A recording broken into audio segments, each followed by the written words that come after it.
sur la chaîne Aéro Vidéo. Aujourd'hui, on va aborder le principe de la modélisation 3D, de la photogrammétrie à partir de vues aériennes par drone, en l'occurrence le Phantom 4 Pro V2. Bon, mais c'est le même principe pour les autres drones. On va étudier donc à partir de deux logiciels, Drone Harmony et Photoscan. Drone Harmony, en fait, il va permettre de programmer et d'établir des missions de vol pour l'acquisition de photos. Photoscan, il va permettre en fait d'utiliser ces photos, de traiter les données et d'en faire une modélisation 3D. Alors, vous téléchargez sur votre app Drone Harmony, donc sur Play Store. Là, je suis sur mon téléphone portable. Donc, on arrive sur cette page et on va dans l'onglet de recherche. En haut, on tape son lieu de mission. Donc, moi, c'est l'Erabling, le temple bouddhiste près de chez moi, qui est très joli. Donc, j'ai des amis là-bas. Et j'ai pu faire mes prises de vue dans ce joli endroit. Donc on arrive sur le monument. Donc la première chose à faire, vous allez à gauche, vous cliquez sur le point d'intérêt et vous placez votre point d'intérêt. Vous établissez l'altitude, je vais mettre 20 mètres. Vous pouvez définir la couleur.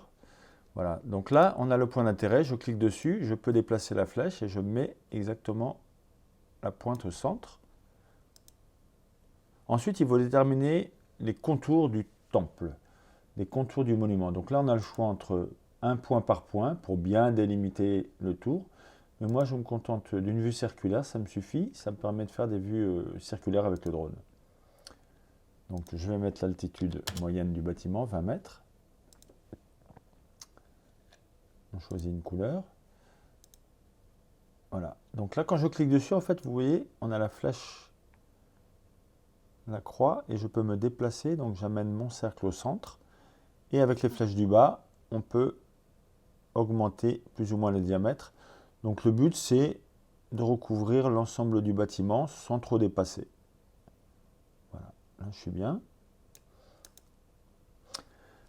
Ensuite, on va pouvoir, si vous avez des obstacles au sol, vous pouvez déterminer des obstacles. Par exemple, ici, j'ai un bâtiment qui fait environ 6 mètres de haut.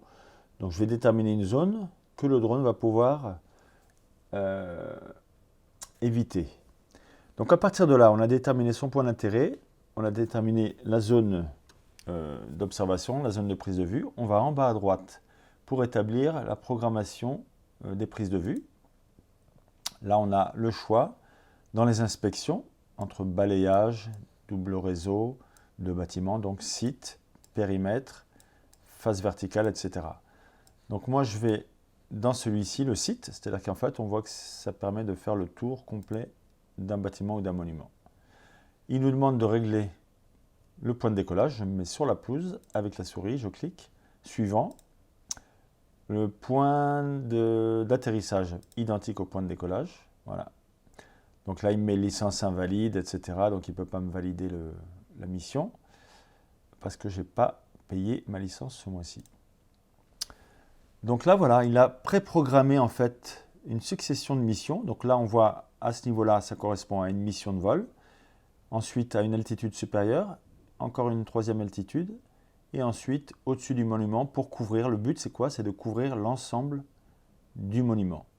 Ensuite, on peut régler le recouvrement, c'est-à-dire l'espace. Par exemple, si je me mets à 16%, on voit que l'espace des prises de vue est plus important, mais ça donnera une moins bonne qualité au niveau de la modélisation. Donc on reste sur une moyenne de 60%.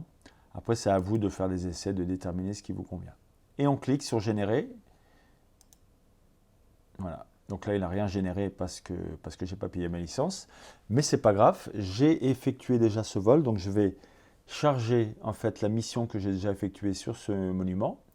Donc je vais supprimer les éléments ici en cliquant sur la poubelle et je vais charger ma mission que j'avais effectuée préalablement. Charger, restaurer, l'Erabling. Voilà. Donc là on voit qu'on trouve le même principe, le PAIO, le POI, le point d'intérêt, la zone qui délimite le monument. Ici en rouge, j'ai une zone d'obstacle avec des arbres à 6 mètres, donc je voudrais que le drone en fait les survole sans se cracher dessus. Et ici, idem pour un bâtiment à la même altitude. Donc là, en fait, on a nos missions qui ont été préprogrammées par le drone, mais on peut changer les données, on peut changer l'altitude. Donc on voit que là, j'ai une première mission à 6 mètres, avec le décollage du drone à droite, une autre mission à 13 mètres, une mission à 19 mètres, à 35 mètres, et une mission finale qui recouvre l'ensemble du monument. Alors ce qui est bien, c'est qu'on va en bas à gauche et on a un petit cube qui permet de voir, d'avoir une idée en fait de la mission. Donc là, si je me clique à 6 mètres, 13 mètres, 19 mètres, 36 mètres, j'ai l'ensemble de mes missions. Donc avec le doigt en touchant l'écran, on peut bouger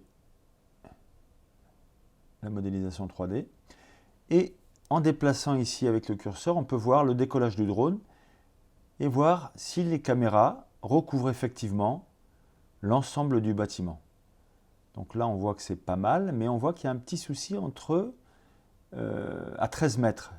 On voit qu'entre 13 mètres et 19 mètres, il y a cet espace qui n'est pas couvert. Donc ce n'est pas un problème. On revient en arrière. On clique sur 13 mètres. On va sur le petit crayon pour modifier la mission. Et on voit inclinaison de la nacelle. Et là, effectivement, on voit que la flèche, là, elle est trop vers le bas. Donc on va remonter à l'horizontale pour voir ce que ça donne. Voilà, donc on peut ajuster comme ça les caméras, sachant que le but, c'est de recouvrir l'entièreté du bâtiment. Donc je remets ma mission au-dessus, ma mission en dessous. Je balaye avec le drone. Et là, on voit que l'ensemble du bâtiment est couvert. Donc là, c'est un exemple pour montrer qu'on peut vraiment orienter la caméra. Et à la fin, en mettant toutes les missions, voilà, là, on voit que tout le bâtiment est scanné. Donc là, on a une bonne idée déjà de notre mission. Ensuite, pour effectivement démarrer la mission, vous branchez votre drone. Une fois qu'il est connecté, il va vous le dire. Vous commencez par la première mission. Alors moi, en général, je commence par le haut. On appuie sur le bouton rouge en bas à droite et la mission démarre. Bon, là, le drone n'est pas connecté. Le drone va décoller du point rouge là, de démarrage et d'atterrissage. Il effectue l'ensemble de la mission et ensuite il revient à son point d'atterrissage, mais en vol stationnaire, à 5, 6 mètres, une dizaine de mètres au-dessus à peu près. Donc quand il a fini sa première mission, il est en vol stationnaire et il attend un ordre. Vous cliquez sur la deuxième mission, vous recliquez sur le bouton rouge et c'est reparti. Il fait sa deuxième mission, il revient au point d'atterrissage sans atterrir en vol stationnaire.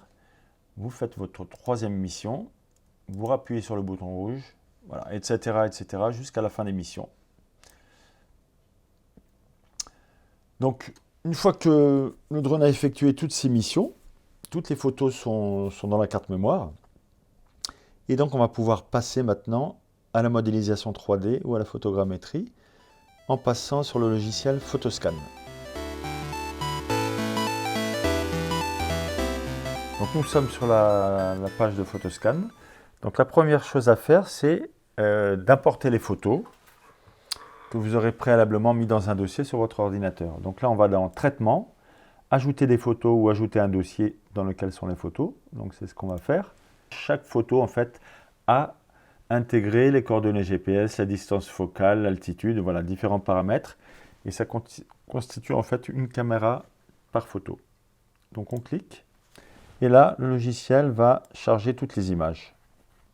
Donc une fois que toutes les images sont chargées, c'est très simple, on va sur Traitement et on suit les opérations une par une. C'est-à-dire qu'on commence par l'alignement des photos, ensuite construire un nuage dense, ensuite construire un maillage, construire une texture, construire un modèle tuilé, un MNE, une orthomosaïque. Donc ce que je vous conseille, c'est quand même avant de faire ce traitement, c'est d'aller voir dans votre dossier où sont toutes vos photos, s'il n'y a pas des photos qui sont aberrantes, s'il n'y a pas trop de photos surexposées ou de photos sous-exposées, et vous essayez de corriger pour uniformiser, pour que les photos soient de la meilleure qualité possible. Donc sinon, vous faites un traitement préalable par groupe de photos, si besoin. Donc là, je récapitule. Donc on a chargé les photos et ensuite toutes les étapes. Donc c'est relativement long, ça peut prendre un quart d'heure, une demi-heure, une heure ou plus, selon la qualité des photos et le traitement à faire. mais je vais aller directement sur le résultat final. Donc j'ai déjà traité ce dossier. Et voilà le résultat donc, des prises de vue effectuées avec Drone Harmony. Donc là, on a le modèle 3D.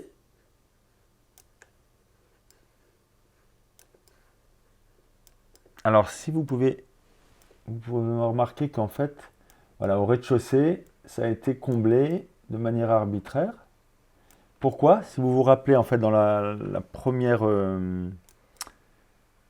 partie de ce tuto, la prise de vue, la première mission à 8 mètres, je ne l'ai pas effectuée parce qu'il y avait des obstacles ici et j'avais pas envie que mon drone se crache, même si le logiciel Drone Harmony prévoit ce genre de situation.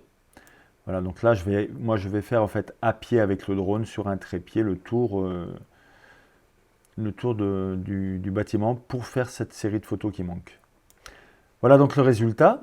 Alors on va revoir un petit peu les étapes. Donc là, si je clique sur la première étape, on a ce qu'on appelle les points de liaison, c'est-à-dire chaque photo avec les coordonnées GPS, la distance focale, l'altitude, va créer des points. À partir de là, on a le maillage.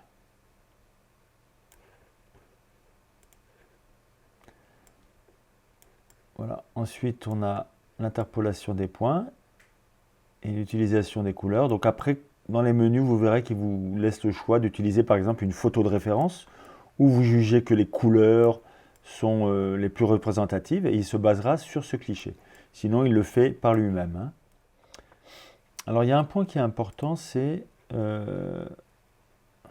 voilà, quand je fais par exemple, voilà, je suis sur mon modèle, mon nuage de points, en fait, vous voyez qu'il y a des points qui sont très éloignés.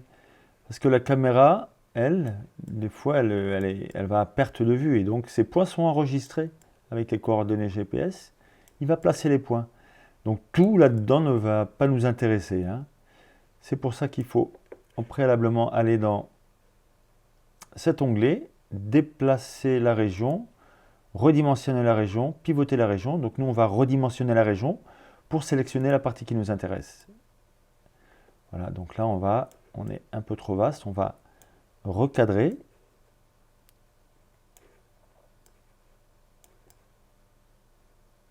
Voilà, en altitude également.